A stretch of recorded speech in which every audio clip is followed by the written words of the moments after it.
Hello, and welcome back to the definitive Starship review series without access to a proper table. Now, Star Trek Picard is not a good show. You know, there are a lot of problems with it, but there's actually quite a lot of Picard, like a fascinating amount for how short it is and how bad it is.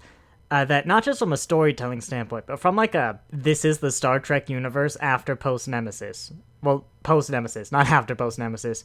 There's actually quite a lot I like, and I watched and I was like, oh, that's real interesting. I really like that. I think the ship design overall in Picard is really good. You know, there are a few things like this La Serena I'm not too keen on, and I think part of it is having John Eves. He, just judging by the magazines, he seems to be a rather big part of the design. But I think in particular, the Romulan ship design, is very well done in Picard. Like the Romulans before, you had the TOS bird of prey, which really, like, it doesn't gel too well. Like, it's kind of weird because it was the first one, as iconic as it is. You have the Dideridax, but the Dideridax was so popular, like, you just had the Dideridax. Then in Nemesis, you got the Valdor. In Enterprise, you got the Enterprise version of the bird of prey. And those are good ships, the Valdor and the bird of prey. But there's also 4 of them, like, in total, and one of them is the weird TOS thing. Like, before Picard. That's not a lot to work with, and so I really like the diversity we're getting. Like, the Romulans are kind of feeling like the Klingons in their ship designs now, with how much they have, the variety, but still, you know, the Klingons have the D-70 look, but the Romulans are like birds, but all sorts of birds now, and it's really great. And so, and the Scimitar is not a Romulan ship, it's a Reman ship. But anyway, before the comments get upset. Yeah, so I'm really happy to be getting these Romulan ships, and I'm really happy with this bomber. It's a odd ship, but, of course, before I get too ahead of myself with the review, I have to say that I am part of the Eaglemoss affiliate program, which means... Editing Nathan here. Actually, this means absolutely nothing. Turns out I can't get a link for this model. This happens sometimes for whatever reason. Not all their models have affiliate links, and I can't edit this out smoothly because of the way I said it. But I recorded this video under the assumption that I could get a 7% commission on any sales made on this model because of this video. I'm not getting that commission, but I thought I would, and it's never been a big deal for me. But if that bothers you, and you think I might be swayed by that, just keep that in mind as you watch this video. I'm gonna get into the size comparison, but also talk a little more in depth about it, because I've said before, I think I reviewed some V long models, you know, the mostly birds of prey. In fact, I'm struggling to think of something other than a bird of prey, but not the, this way long, the wide models.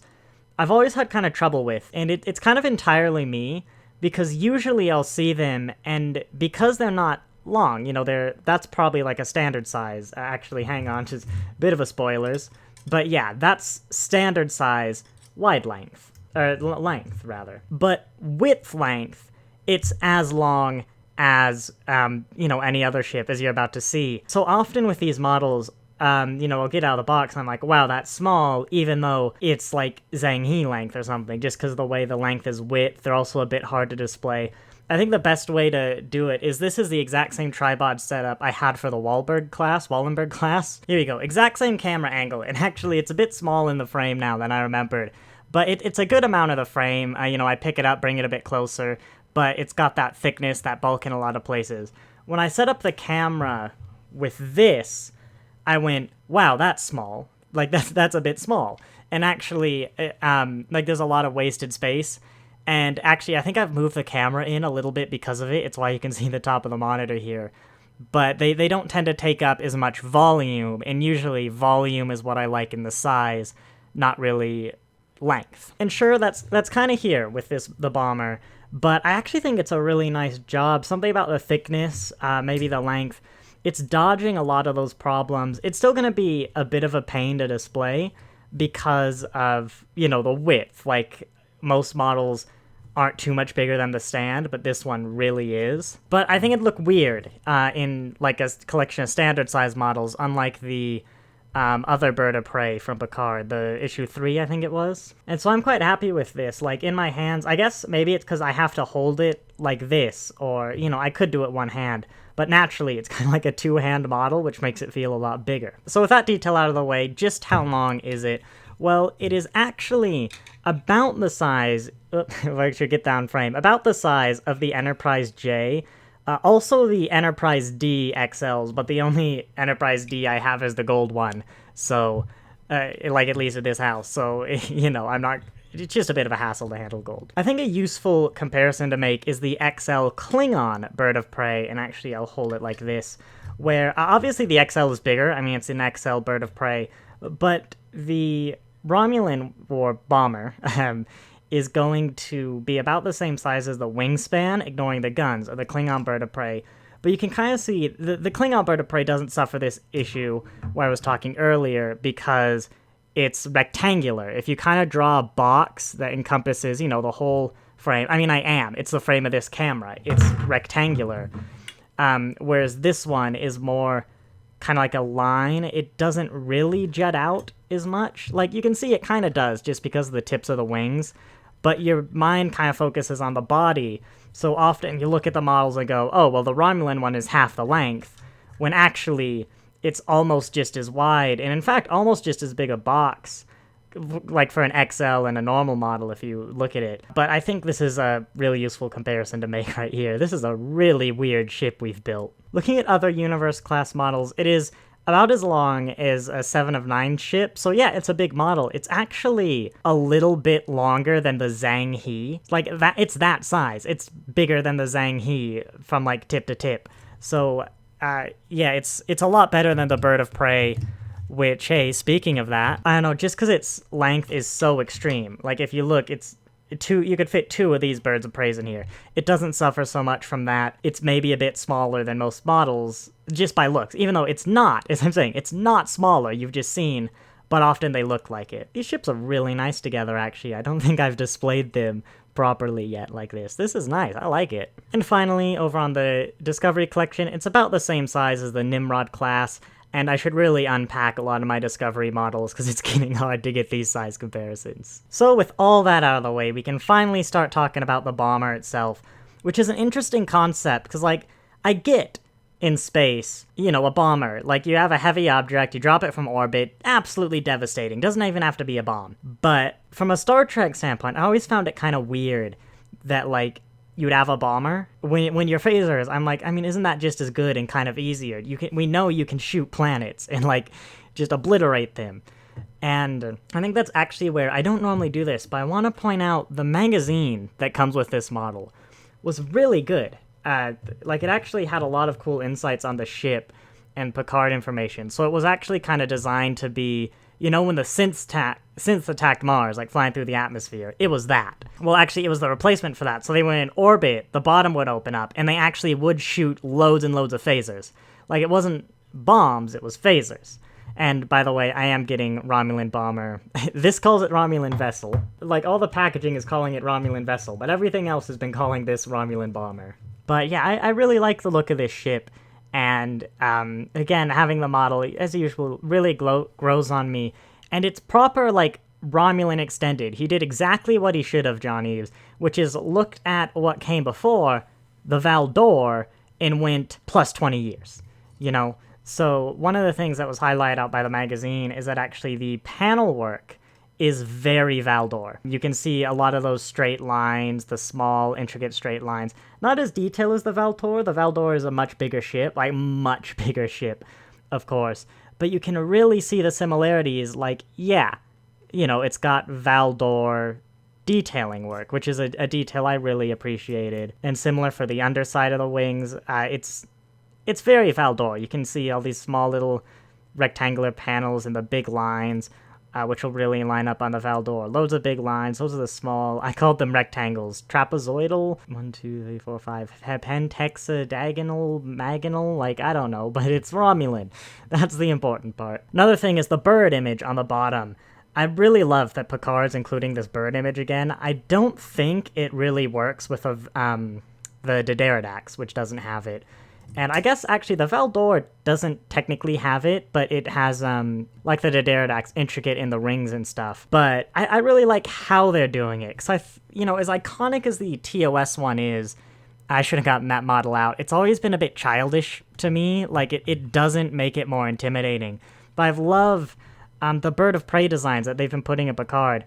I really love them, and so I really appreciate it. I think it helps the model pop. Actually, I'm just going to leave that there. It helps the model pop this one a little bit more, especially the TOS one. Because otherwise the bottom, the top, they'd be pretty similar. It wouldn't be as effective. And especially if this is a bomber thing flying above you, like, you know, this adds to terror. And so I really love that they're doing that. Small caveat with that, though, is I think looking at this design, and actually under the film lighting is what it is. Under the film lighting, it's a lot better.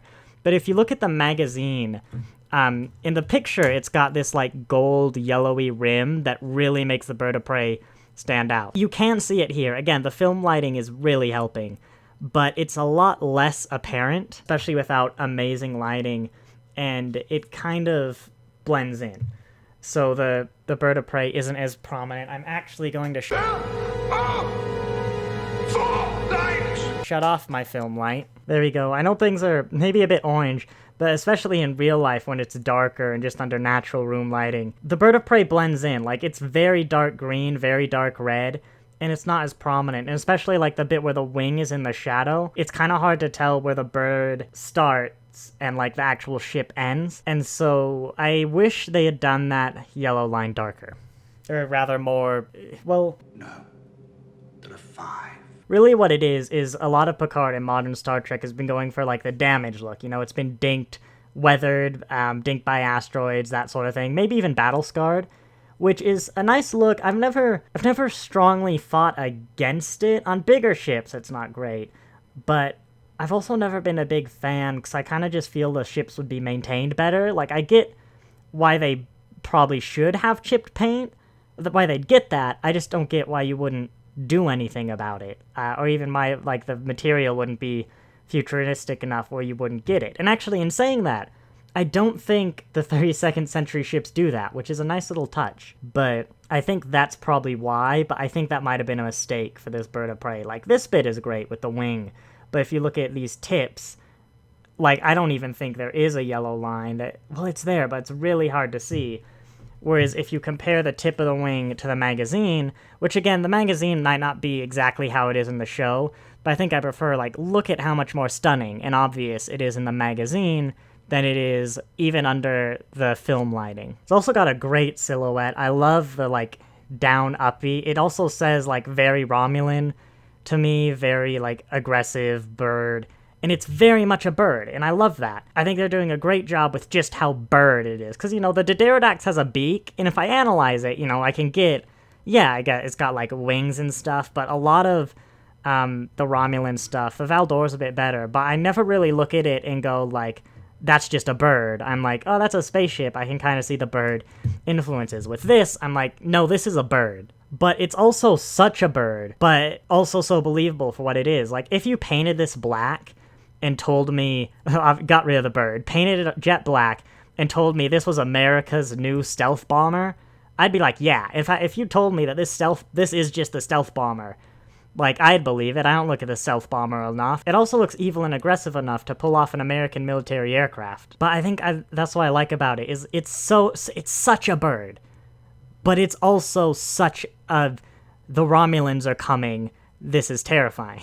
So I think I'll get a bit more detail on the panel working, the closer-ups, where, yeah, it's a lot of green and then darker black, which is an aesthetic I really like. And, like, the Romulans are changing a decent amount. I mean, look at what the Federation did between the start of the Next Generation and Nemesis.